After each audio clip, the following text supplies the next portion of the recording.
یہ جو قرآن کی تلاوت ہے، میں یہ بزرگ کا واقعہ بتا رہا تھا کہ وہ کہتے تھے کہ جب ہمارا دل چاہتا ہے اللہ سے بات کرنے کا تو ہم کیا کرتے ہیں؟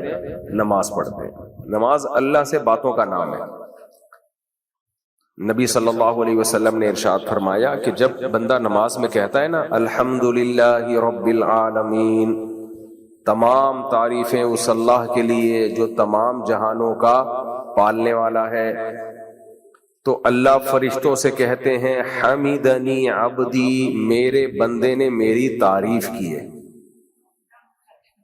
آپ کہہ سکتے ہو تو کروڑوں لوگ سورہ فاتحہ پڑھ رہے ہوتے ہیں، بھائی اللہ کے ہاں جو وقت کی یونٹ ہے اور اکائی ہے وہ کچھ اور ہے، وہ یہ والی نہیں ہے جو دنیا میں ہے۔ تو اللہ کہہ سکتا ہے ہر بندے کے کہنے پہ اللہ کہہ سکتا ہے فرشتوں سے۔ تو جب بندہ کہتا ہے الحمدللہ رب العالمین، تمام تعریفیں اس اللہ کے لیے جو تمام جہانوں کا پالنے والا، تو اللہ فرشتوں سے کہتے ہیں حمیدنی عبدی، میرے بندے نے میری تعریف کی ہے، بندے نے یا بندی نے۔ پھر بندہ کہتا ہے الرحمن الرحیم، جو بڑا مہربان اور نہایت رحم کرنے والا ہے،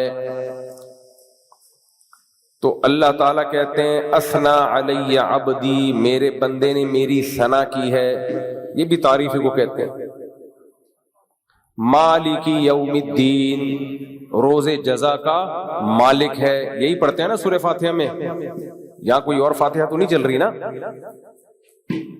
ہو سکتا ہے کوئی نیا فرقہ نکل گیا ہو بھائی، آج کل فرقے اتنی جلدی جلدی مارکیٹ میں آ رہے ہیں، کوئی بھروسہ نہیں ہے کہ کچھ اور ہی نہ آ گیا ہو۔ پھر بندہ کہتا ہے مالک یوم الدین، روز جزا کا مالک۔ اس کی آواز تھوڑی بہت گونج رہی ہے، تھوڑی سی کنٹرول کریں۔ مالک یوم الدین، روز جزا کا مالک ہے۔ اللہ کہتے ہیں مجدنی عبدی، میرے بندے نے میری بزرگی اور کبریائی کو بیان کیا۔ اس کے بعد ہم کیا کہتے ہیں؟ ایاک نعبد و ایاک نستعین، اے اللہ ہم تیری ہی عبادت کرتے ہیں اور تجھ ہی سے مدد مانگتے ہیں۔ تو اللہ تعالیٰ فرشتوں سے کہتے ہیں ذالک بینی و بینک و بین عبدی، یہ میرے اور بندے کے درمیان ایگریمنٹ ہو گیا ہے کہ یہ دعائیں صرف کس سے مانگے گا؟ آپ لوگ بولیں نا منہ سے، اللہ سے۔ کس سے مانگے گا دعائیں؟ اور مدد صرف کس سے مانگے گا؟ اس لیے یا رسول اللہ مدد بولو، اسلام میں یہ نعرہ بول لو نا، کیا جا رہا ہے مجھ سے یار؟ نہیں ہے۔ یا غوث اعظم مدد نہیں ہے، یا علی مدد نہیں ہے۔ تمام تر اختیارات کس کے پاس؟ اللہ کے پاس۔ خواتین بیان سن رہی ہیں، خواتین کا عقیدہ بہت کمزور ہوتا ہے بہت سی چیزوں میں۔ اللہ نے مرد کو زیادہ کمزور بنایا یا عورت کو؟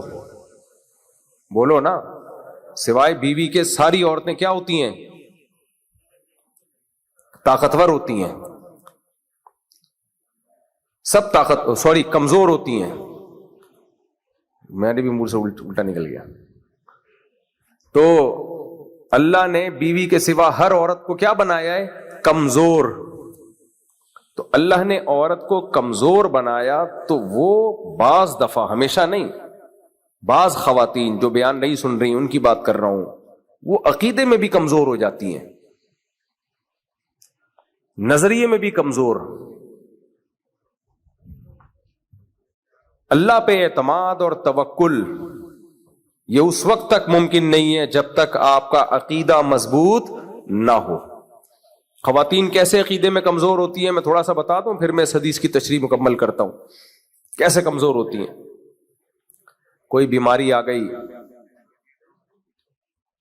فوراً کسی نے بول دیا، کسی بابے نے، بزرگ نے، تمہاری جٹھانی نے جادو کیا ہے، فوراً مان لیتی ہیں کہ نہیں مان لیتی؟ بولو نا یار، ابھی تو ڈرنے کی ضرورت نہیں، کون دیکھ رہا ہے تمہیں؟ مان لیتی ہیں نا فوراً، ہاں بھائی جٹھانی نے کیا ہے، مجھے تو پہلے ہی شک تھا کہ وہ کرے گی کچھ نہ کچھ۔ گھر کے باہر مسور کی دال لا کے رکھ دی کسی نے، حالانکہ ویسے ہی کسی نے رکھ دی ہوگی کوؤں کو کھلانے کے لیے، فوراً شک ہوگا کسی نے جادو کیا ہے، کوئی عملیات کر رہا ہے، گھر سے کوئی پرچی نکل آئے، اس پہ اتفاق سے بچہ کچھ بنا کچھ رہا تھا، بن کچھ گیا، کچھ لکیریں، لگتا ہے کسی نے تعویذ کیا ہے۔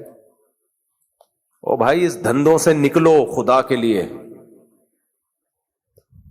آپ نے دیکھا ہوگا کچھ خواتین ایسی ہوتی ہیں جن کے ادھر بھی دھاگا ادھر بھی دھاگا، فلیتے پلیتے، مرچیں، سلبٹے، پتہ نہیں کیا کیا چل رہا ہوتا ہے۔ کبھی آپ نے ان جیسی خواتین کو مشکلات سے نکلے ہوئے دیکھا؟ کبھی آپ نے؟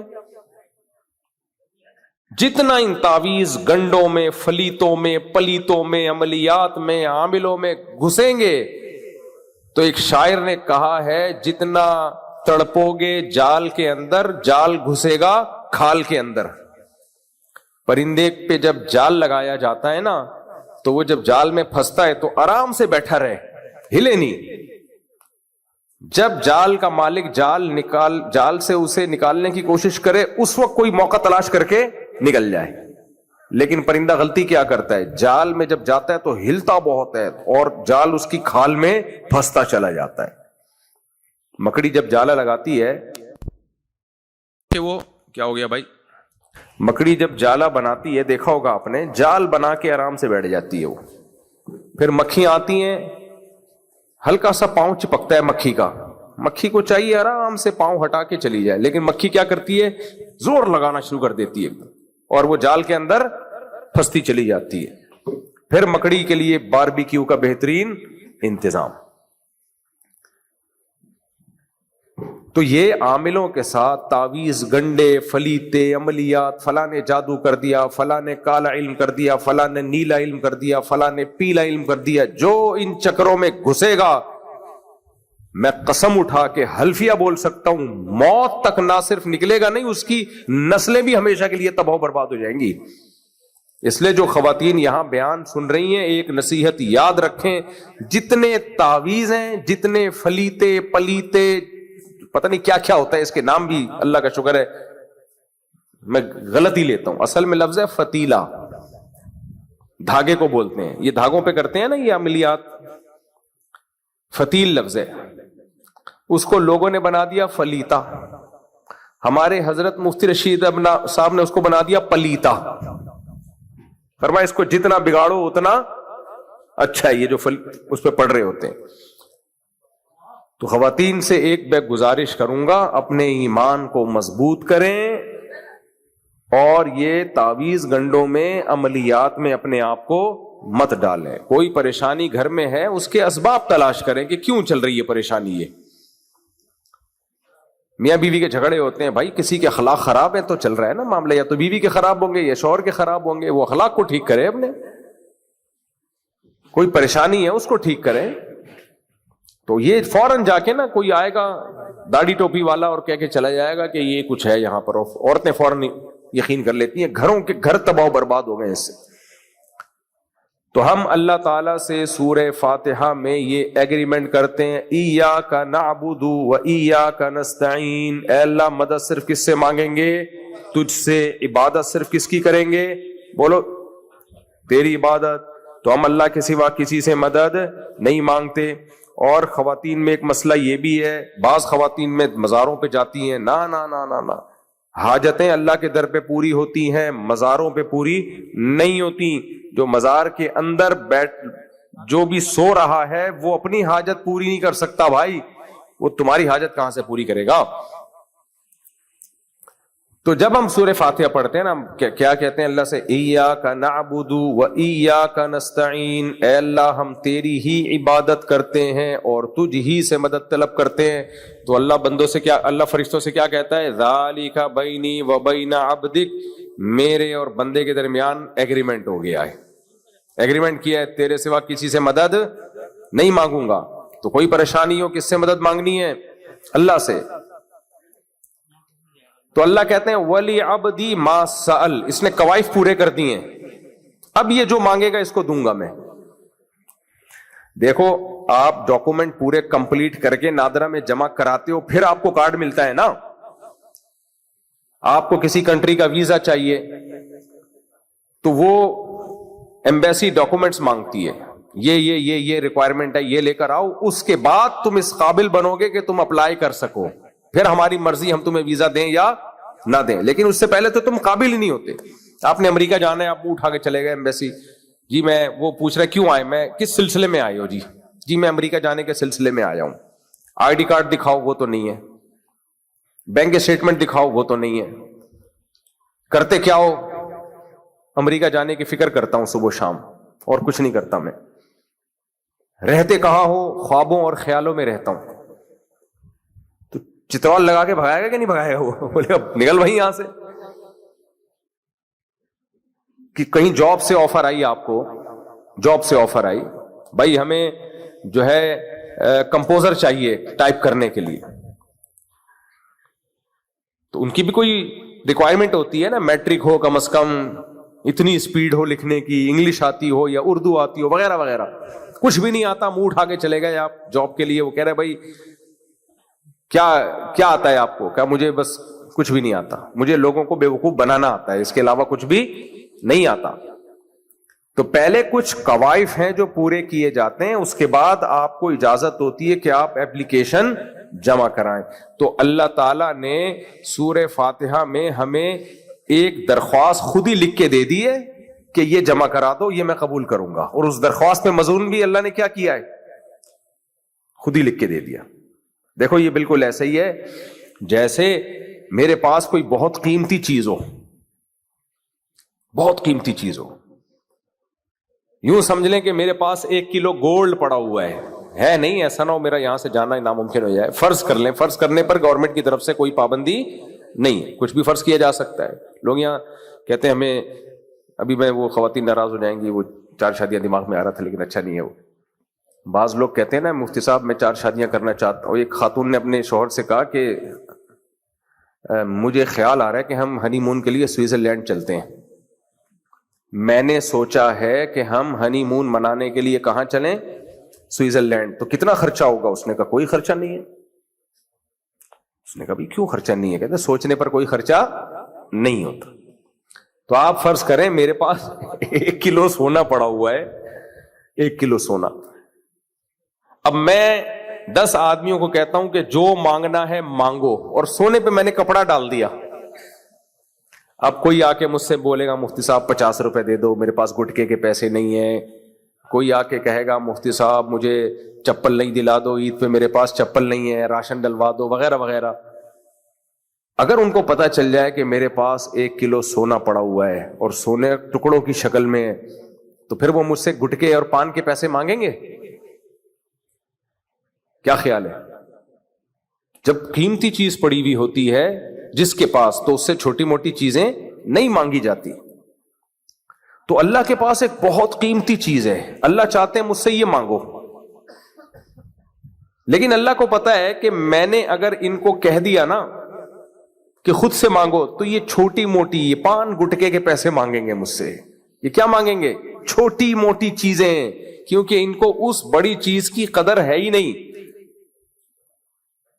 تو اب مجھے پتا ہے میرے پاس 1 کلو سونا پڑا ہوا ہے, اور میں جن کو کہہ رہا ہوں مجھ سے مانگو, مجھے ان سے محبت ہے, اور مجھے پتا ہے میں نے ان کو کہا نا مجھ سے مانگو, یہ چھوٹی موٹی چیزیں مانگیں گے اور چلے جائیں گے.